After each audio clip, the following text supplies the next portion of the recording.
This family just did fine. Take a moment, settle in, and let me tell you a story. Let's begin. Hi, my name is Claire Monroe.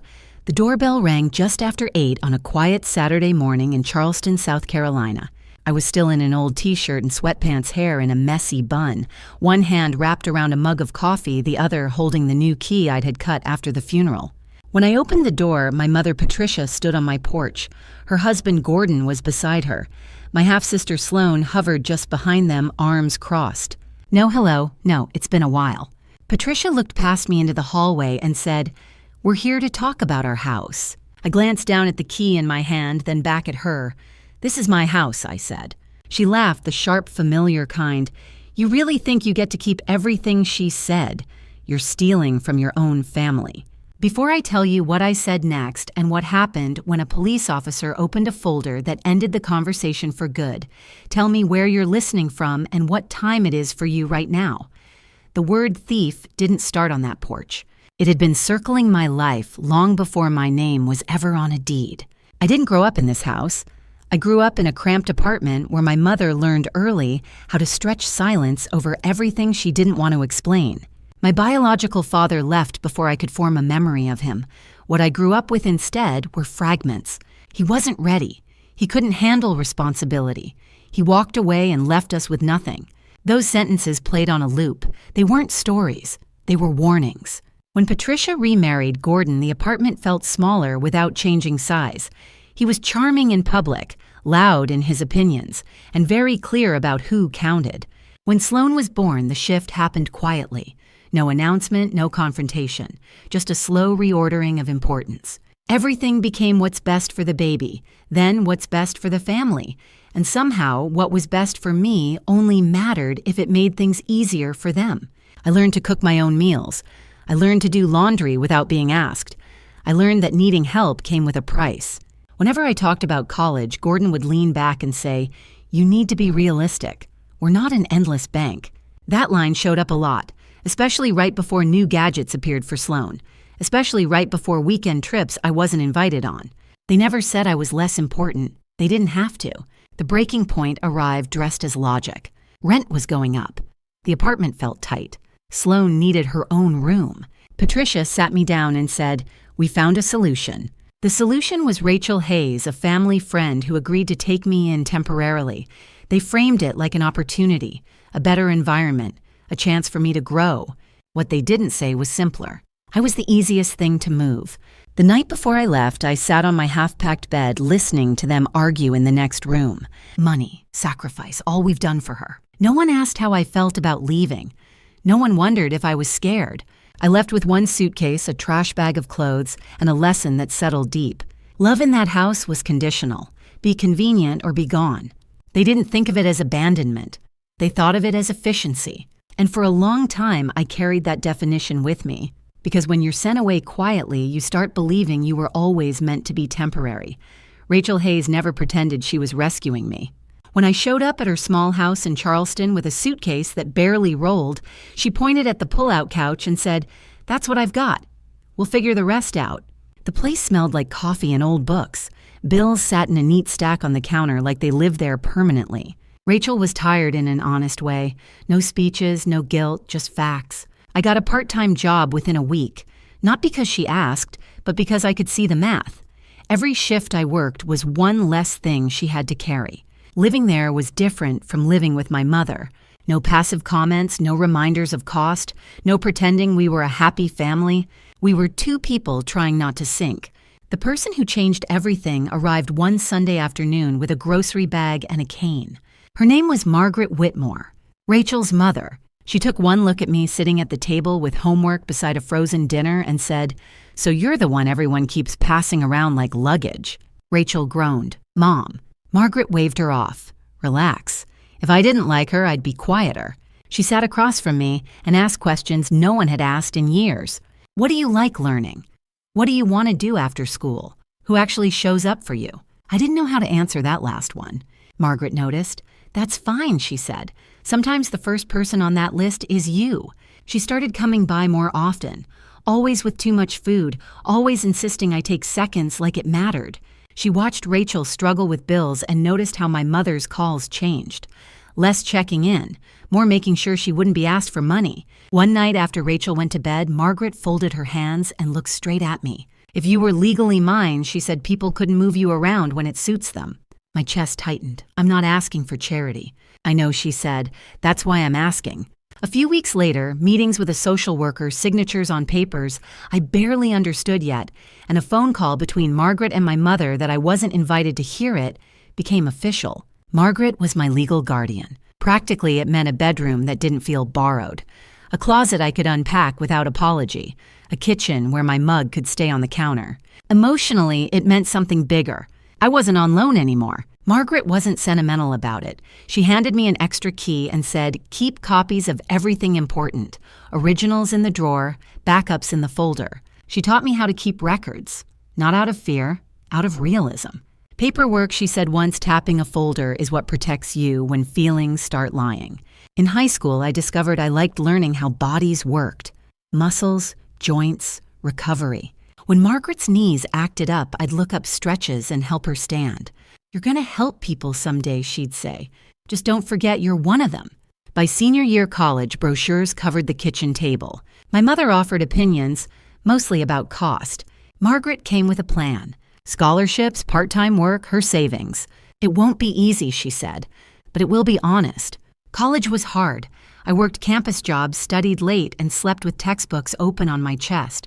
On weekends, I came home to mow the lawn and fix cabinet doors. Margaret sat nearby, correcting my technique and telling stories about mistakes she survived. One night, during my second year, she slid a familiar folder across the table. "This is my will," she said, like she was sharing a recipe, "and this is the trust paperwork." She showed me the clause that mattered, the one that made the house mine, clean and uncontested when the time came. "This isn't about money," she said.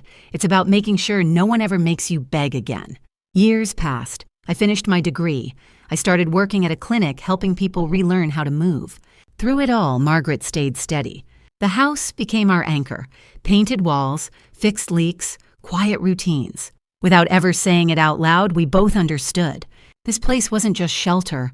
It was proof that family could be chosen and that love sometimes shows up as preparation. A week later, the quiet in Charleston felt different. Not peaceful, expectant. The doorbell broke it. When I opened the door, Patricia stood on my porch like this was an appointment. Gordon hovered just behind her, already looking past me. Sloane leaned on the railing, scrolling, half smiling. Patricia spoke first. "We thought it was time we talked," she said, "about the house, about family." I looked at the new lock, then at the key in my hand. "What comes next," I said, "already happened." Gordon scoffed. "You act like paperwork decides what's right." "This was your mother's family home," he added. "You wouldn't even know these people if it weren't for her." Something settled in me. "You mean the people who stepped in when you decided I was expendable?" I asked. "Yes, I remember." Sloane laughed. "We're not here to fight. We just want things to be fair." Fair. A word they never used when it mattered. "There's nothing to work out," I said. "Margaret's will and trust are clear. The house is legally mine." Patricia's smile thinned. "They don't just let someone with no blood ties take everything while real family gets nothing." There it was, real family. Not the woman who signed guardianship papers, not the one who showed up when it counted. Gordon stepped closer, filling the doorway. "Watch how you talk to us." I didn't raise my voice. "No," I said, "watch where you're standing." The conversation unraveled fast after that. Accusations, guilt, history rewritten out loud. Patricia insisted she had allowed Margaret to take me in. Sloane muttered about free rides. Gordon kept eyeing the house like inventory. They weren't here to understand. They were here to pressure me. "This conversation is over," I said. "If you come back here trying to force this, I'll call the police." Patricia stared at me. "You wouldn't." I didn't answer. A week later, they came back, this time with a man holding a clipboard. "We brought someone to talk options," Patricia said quickly. "A realtor. It's smart to plan ahead." That was it. I walked past them, locked the door, and went straight to the drawer where Margaret's folder lived. Will, trust, deed, guardianship papers. Then I called the non-emergency line. When the officer arrived, Patricia launched into her speech about sacrifice and betrayal. He listened calmly. Then he turned to me. "Do you have documentation for the property?" I handed him the folder. He read slowly, asked a few questions. checked dates and signatures. Patricia shifted. Gordon paced. Sloane stopped scrolling. Finally, the officer closed the folder. According to these documents, he said to Patricia, this property was left solely to Claire Monroe. You do not live here. You have no lease. You have no legal right to this house. Patricia's voice rose. I'm her mother. I understand you're upset, he said evenly, but the law recognizes documents, not feelings. Gordon snapped. So you're just letting her steal from us? Is there evidence of fraud? The officer asked. There isn't, I said. Margaret arranged this years ago, with witnesses. The realtor cleared his throat. I think I should go. He left. The officer turned back to them. If you return here uninvited, he said it may be considered trespassing or harassment. Handle any dispute through legal channels. Patricia looked at me, searching for the version who would cave. She didn't find her. They left.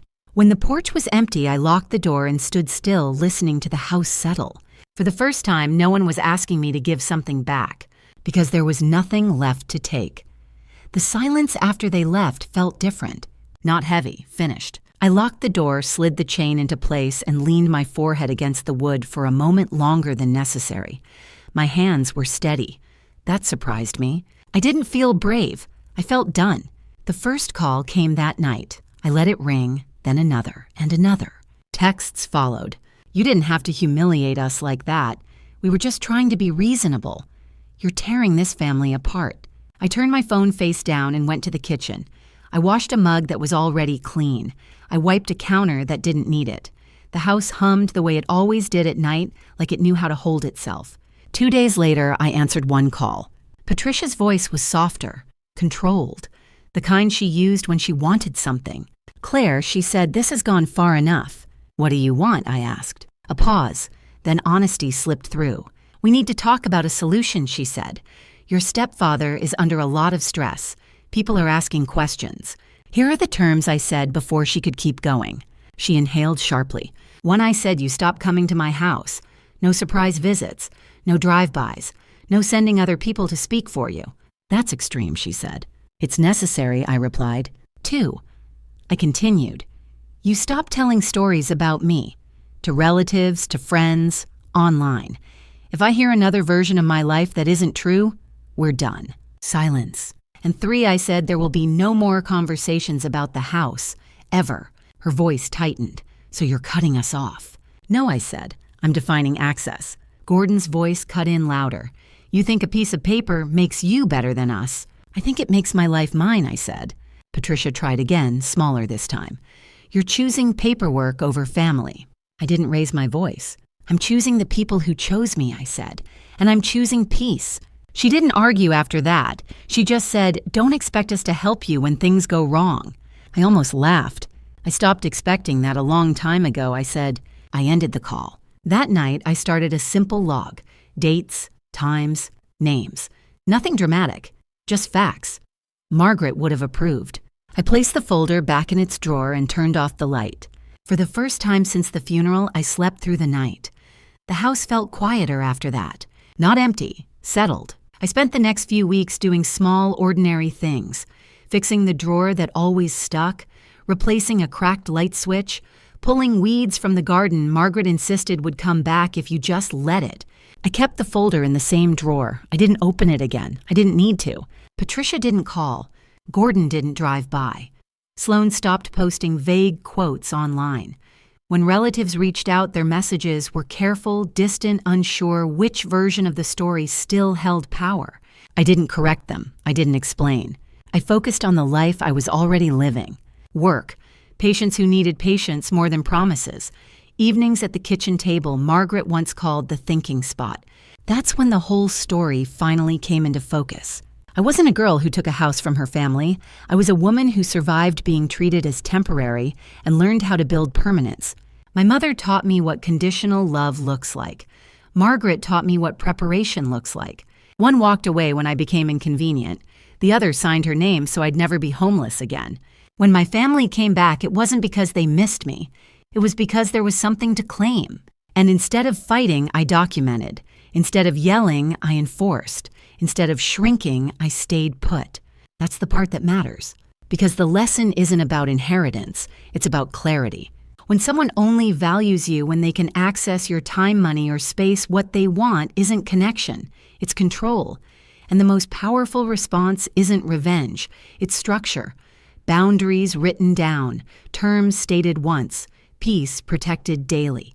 Lessons from this story. Boundaries work when they're boring. Changing the locks, keeping a log, and saying in writing only ended what arguing never could. Documentation protects the truth. The will, trust, and guardianship papers didn't create conflict.